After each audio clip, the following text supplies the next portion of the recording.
For centuries, Sun Tzu's Art of War has been seen as this intense manual for generals on the battlefield. But its real genius, its true power, isn't about fighting at all. It's actually a guide to practical wisdom. It's a way to navigate the challenges of our own modern lives with a sense of clarity and calm. So let's get into it. We've all been there, right? You put in the long hours, you push through feeling completely exhausted, you tackle every single problem that comes your way, and at the end of it all, you just feel drained, frustrated, and maybe no closer to what you really wanted to achieve. Well, that relentless effort, when it's not guided by foresight, is a direct path to burnout. The real issue here often comes down to our mindset. A lot of us operate as the builder. We're constantly reacting to things, just trying to work harder, putting out fires as they pop up. But the wisdom of Sun Tzu invites us to become the architect, the one who takes a step back, assesses the whole situation, plans smarter, and actually prevents those fires from ever starting in the first place.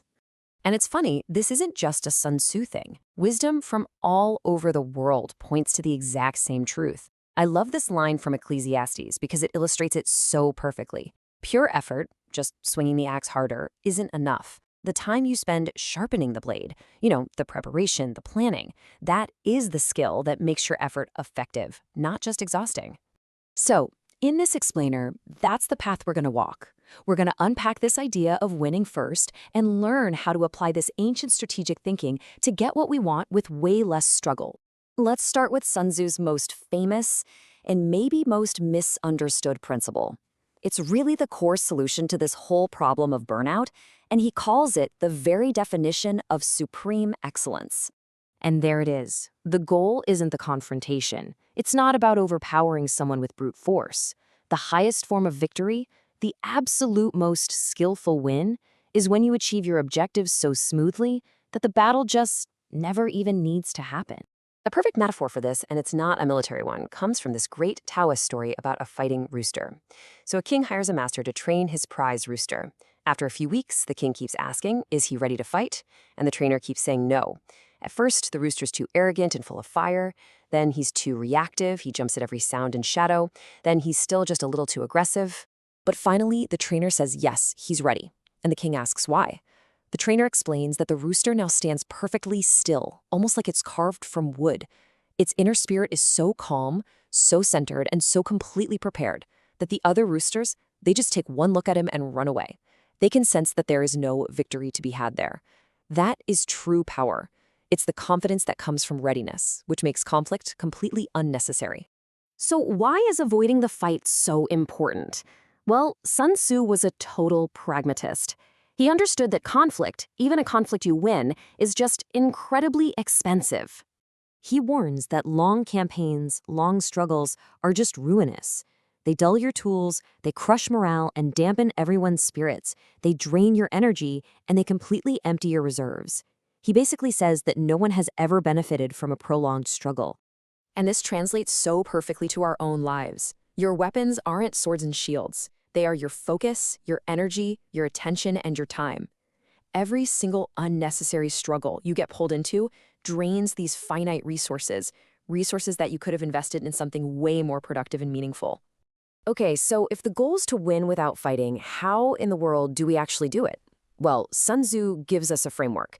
It's a way of making what he called calculations in the temple before any action ever begins. He laid out these 5 factors for assessing any situation. And the real genius here is how we can translate these ancient concepts into really powerful questions for ourselves. The way isn't some moral law. It's about your purpose. Is it clear? Heaven isn't about the seasons. It's about timing. Earth is the landscape of your situation. The commander is your own wisdom. And method is just your personal structure and discipline. And you know what? We can distill those ideas even further into a really simple, actionable, 4-step lens for calm planning. First, what's your objective? What's the real goal? Second, what are the conditions, the reality on the ground? Third, identify your constraints. What are the obstacles and limits? And only then, after all that, do you decide on the single most effective next step. And this is the crucial part. This isn't just abstract theory. Let's see how this planning lens actually works in 3 concrete areas of your life right now: your work, your relationships, and even your personal habits. Okay, at work, instead of just pushing a project forward and hoping for the best, you can use a technique called a pre-mortem. It's brilliant. You get your team together and you imagine it's 6 months from now and the project has totally failed, a complete disaster. Then you work backwards to figure out every possible reason it might have failed. Now, this isn't about being negative, it's the ultimate form of planning. You're finding and fixing problems before they even happen. In our relationships, this framework can change everything. Think about it. During a disagreement, our instinct is to see the other person as the opponent, as the enemy. But what if the opponent isn't the person you're with? What if the opponent is the situation itself, the misunderstanding? When you calmly assess that shared problem, you can work together to find a solution. You can transform a battle into a collaboration.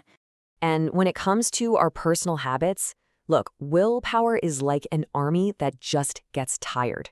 Relying on it is like going to war and just hoping you win. The real victory is won beforehand, by designing your environment. If you want to journal more, put the notebook right by your bed. If you want to exercise in the morning, lay out your clothes the night before. The win is decided before your willpower even has to show up for the fight. All right, now it's time to make this real for you. Let's do a little mini practice so you can create your very first calm plan right now. I want you to think of one challenge you're facing. It could be a tough conversation you need to have, a small project at work, anything. First, just write down your single, clear objective. What does a win actually look like here? Second, list the real conditions and constraints. Be totally honest. And third, and this is key, don't plan the whole war. Just decide on your very next, most effective move. That's it. That is your calm plan. So let's just quickly recap the big ideas here. First, strategy sharpens your effort so you don't burn out.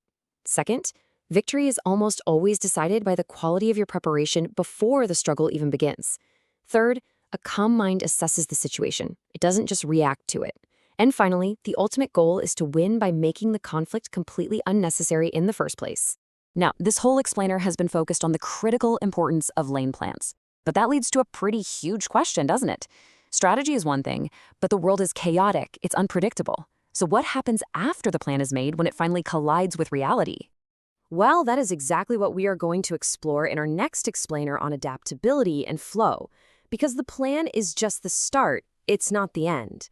To continue this journey with us, make sure you subscribe and find the full series playlist. Thanks so much for joining me.